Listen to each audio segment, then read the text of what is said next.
నమస్కారం. వినియోగి ప్రేక్షకులకు అభివందనం చేస్తూ ఈరోజు మనం విచ్చలవిడిగా ఎలక్ట్రానిక్ గ్యాడ్జెట్స్ ఉపయోగించడం, వాటితో కూడుకున్న కొన్ని ప్రమాదాలు తెలియజేయవలసిన అవసరం ఉంది. ఫ్యాషన్ కోసం చేస్తున్నామో మరెందుకు చేస్తున్నామో గ్యాడ్జెట్స్ తీసుకుంటున్నాము. అవి హెడ్సెట్ అని, ఇయర్బడ్స్ అని, లేదు హెల్త్ మానిటర్ అని, ఓ వాచ్, స్మార్ట్ వాచ్, ఇలాగ ఎన్నో రకాలైన గ్యాడ్జెట్స్ మనం కొంటున్నాము, ఉపయోగిస్తున్నాము.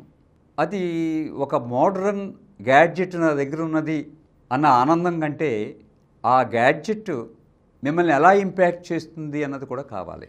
మొబైల్స్ రాకముందు ఫోను ఇంట్లో మ్రోగింది అంటే మనం ఎక్కడున్నా సరే ఆ ఫోన్ దగ్గరికి వెళ్ళి మాట్లాడాల్సిందే.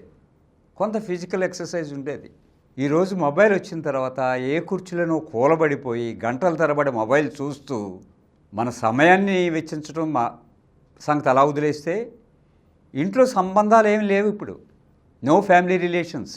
మన రిలేషన్స్ అంతా మొబైల్తోటే ఉంది. అంటే కుటుంబంలో రిలేషన్స్ కొంచెం పడిపోయినాయి. ప్రేమతో, ఆప్యాయతతో మన కుటుంబ సభ్యులను పలకరించే సమయం కనిపించట్లా.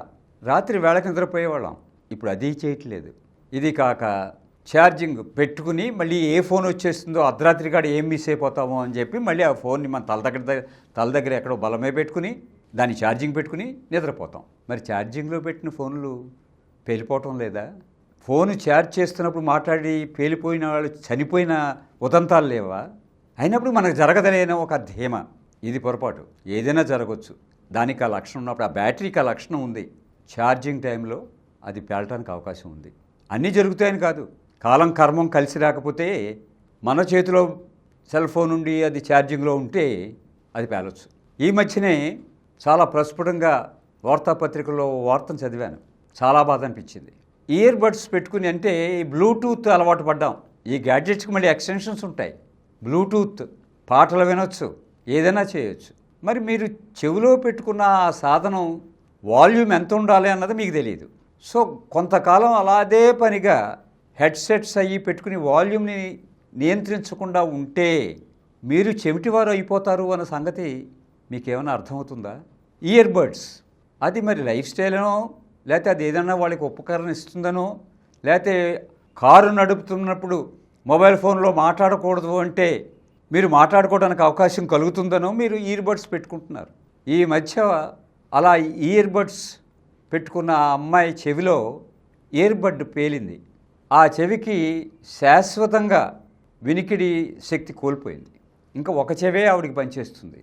స్మార్ట్ వాచెస్లో కూడా మీ చర్మాన్ని అంటిపెట్టుకుని ఉన్న అది 24 hours మీ చేతి మీదే ఉంటుంది, మీ చర్మాన్నే ఆనుకుని ఉంటుంది. కాబట్టి దానివల్ల ఏమైనా మీకు ఇబ్బంది కలిగిందా? అది పెట్టుకున్న చోట ఏమైనా మీకు మంట కానీ దురద కానీ వస్తుందా? అబ్జర్వ్ చేయండి. ఎందుకంటే ఇలాంటి రేస్ కొంత మానవ ఆరోగ్యం మీద ఇబ్బంది కలిగించవచ్చు. ఇలాంటివన్నీ తెలుసుకున్న తర్వాతనే ఎలక్ట్రానిక్ గ్యాడ్జెట్స్కి ఉపయోగపడితే బాగుంటుంది. కానీ ఒక కొత్త పరికరం వచ్చింది, అది నా దగ్గరే ఉంది అని అనుకుని మీరు సరదా పడితే తర్వాత అది చాలా ఇబ్బందులు కలగజేస్తుంది. అంచేత వినియోగదారులారా, మేము ఈ వినియోగి ఛానల్ ద్వారా మిమ్మల్ని కోరుతున్నది ఏంటంటే ఎలక్ట్రానిక్ గ్యాడ్జెట్స్ విషయంలో అప్రమత్తంగా ఉండండి. సెలవు. ఈ కార్యక్రమం మీకు ఎంతో నచ్చింది కదా?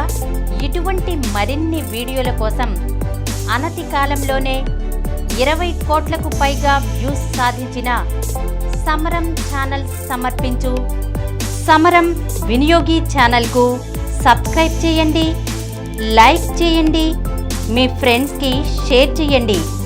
అలాగే ప్రక్కనున్న గంట సింబల్ని ప్రెస్ చేయడం మర్చిపోకండి.